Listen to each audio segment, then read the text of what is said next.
Hi everybody, welcome to your September 2022 Astrological forecast. Thank you so very much for your patience, for your well wishes, and inquiries even. I'm feeling a lot better than what I was, so not 100%, but I'm still going to give this a try, okay? I would like to thank my subscribers, especially for your continued support, for liking, sharing, and commenting, on my videos. And I would like to, anyone that's new to my channel, if you like this video, please subscribe and click on the notification bell. You'll be notified each time I upload something. Also, check out my weekly forecast, which I will be getting back to shortly, okay? But anyway, I got to remind you guys that Mercury is retrograde this month from the 9th to October 2nd. It will actually fall back into Virgo for a little while in retrograde, okay? Right now it's in Libra. So these Libra people, let's see. Yeah, on the 9th it happens, in the afternoon, okay? So, anyways, I also want to tell you about a new report that I'm offering, simply because people have been like creating it more or less themselves. People send me emails, or to ask me a question, right, about whether I do this or that or whatever. So they've been ordering this through that Ask Me a Question link below there. But they've kind of created the report themselves, and it's a monthly report on love and luck, like your luckiest days for for money and for love. Okay, and it's $25. If you were interested in something like that, you can order it through the, like I said, the Ask Me a Question. You just send me an email anyways, and you would have to send me all the information that's listed with that Ask Me a Question, which is all your birth info and whatever. So I'll be adding it to my list of services, but for now I just thought I'd let you know that, because it seems to be very popular, and I haven't even mentioned it until now, okay? So let's get to your forecast. Hi Aquarius, welcome to your September 2022 Astrological forecast.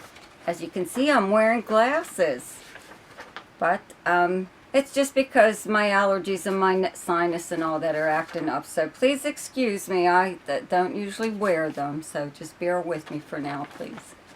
Anyway, so this month starts off with the sun in Virgo, okay, in your 8th house, where you have the sign of Virgo, and Venus actually moves here on the 5th, okay, up until like the 29th, when it will move into Libra. But for now, it's in your 8th house of other people's money and resources.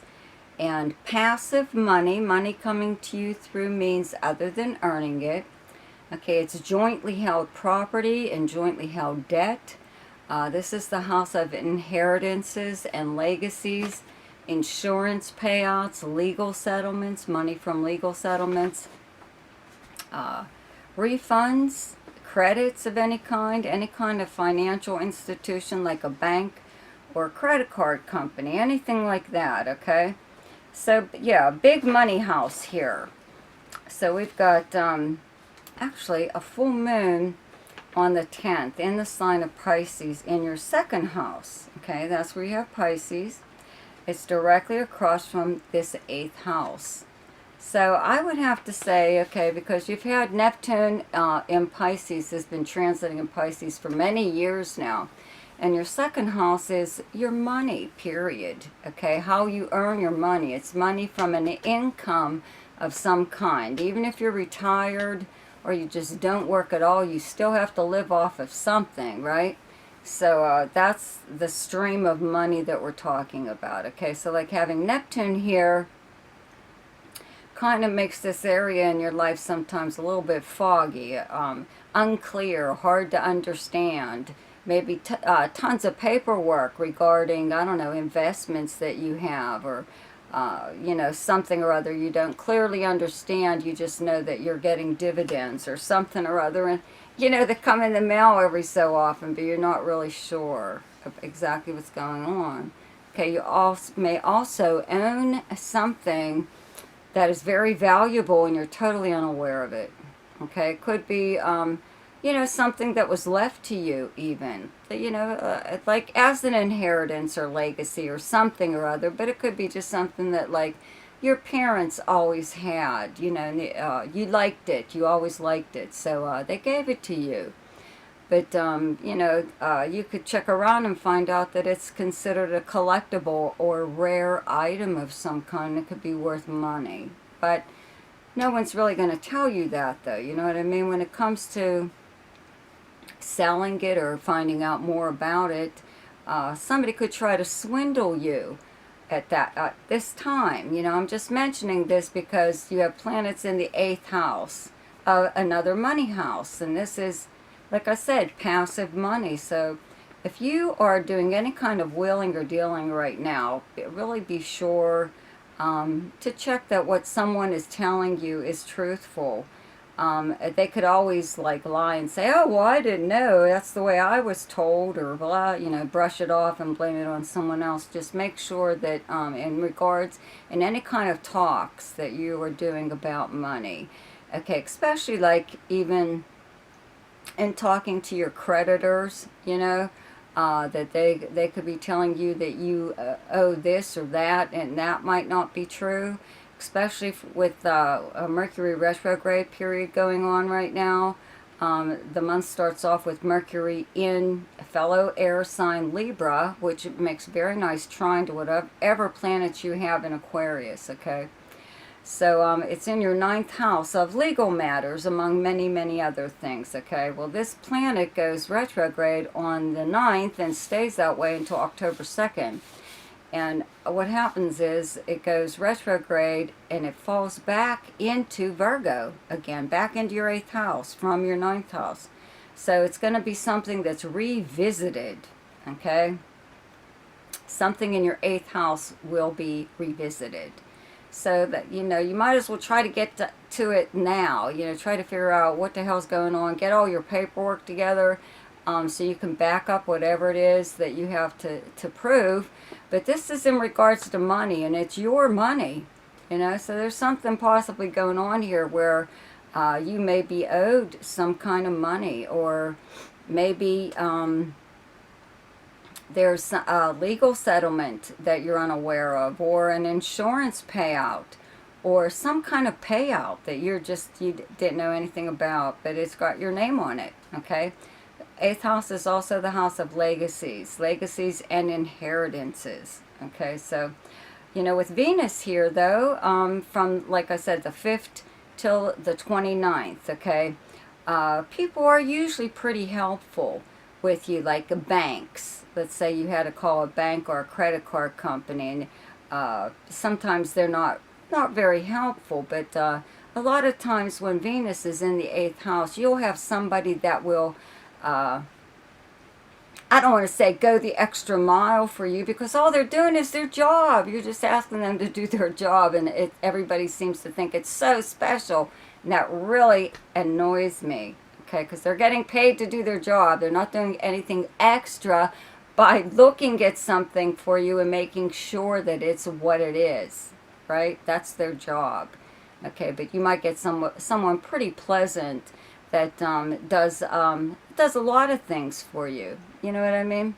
If you have any kind of questions in regards to your savings checking account, any kind of credit card, or I would do a search on my name if I were you for lost income, or you know, property or money that they don't know it's yours, but you never claimed it, but you were unaware of it. There's like a list, I think, for every state in the U.S. Okay, I don't know about other countries or whatever, but you can find out if there's something that's waiting for you somewhere. Okay, so then you know, around this full moon, okay, let me get back to the full moon on the 10th, in your 2nd house in Pisces. This is when I think a lot of this stuff will come to the surface. Okay, so full moons are there for a reason. They're to bring something that has possibly become an issue to the surface where it can be discussed. discussed and dealt with and then done away with. So this is about money. Could even be about you and your family in regards to money, you know, and spending, something like that. You know, it could be, you know, some kind of arrangement that you guys make after that, after the so-called blow-up, maybe, a little bit of a blow-up.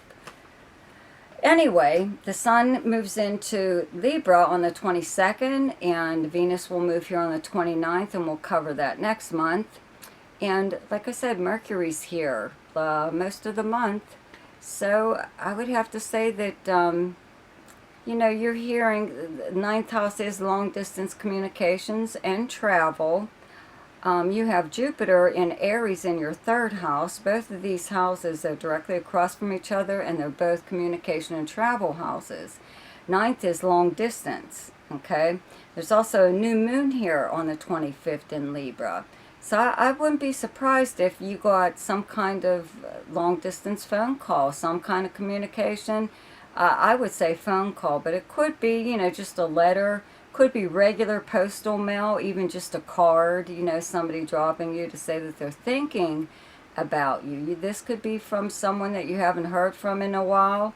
I do have to mention that the planet Mars is in Gemini right now up until March of next year, so it's in this sign for an extended period of time. And where you have Gemini in your chart is your 5th house of romance and fun, creativity, gambling, you know, your children, anything to do with your children. Maybe that's something that also that's going on here right now is you want to spend more time with them or even more money on them. There's something that maybe your child or children or something that you do with children costs money.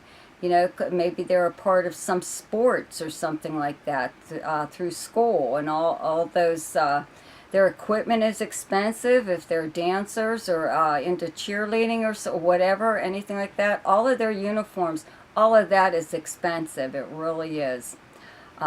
So it could be something on those lines, but you're very involved right now with having Mars in your 5th house of you know, activity, physical activity. That's what Mars does. I could see you taking up dancing or something, doing something physical, even if you're just dancing around your living room or, I don't know, exercising or something. But it does bring out a lot of, you know, enthusiasm for what this house stands for, the 5th house, okay?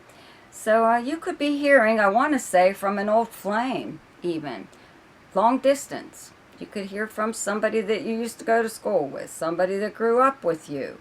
Even you have the planet Uranus in your 4th house of your past and your childhood, your foundation, many other things. But the thing is, it's in retrograde motion too, and it's bringing people from your past like out of the woodwork. You know, they're just like pouring in.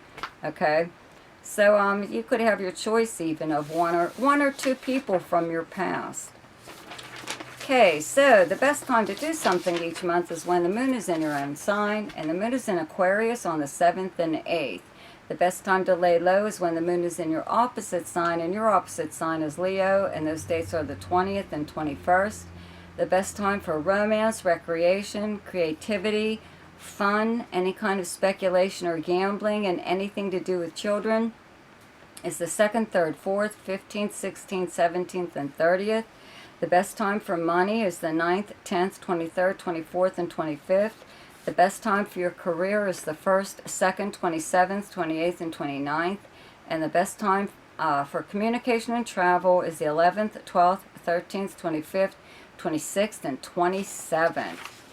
So I'll try to go into more detail over the weeklies. I'm sorry that this is a little short, okay? So I'll see you next week. Goodbye.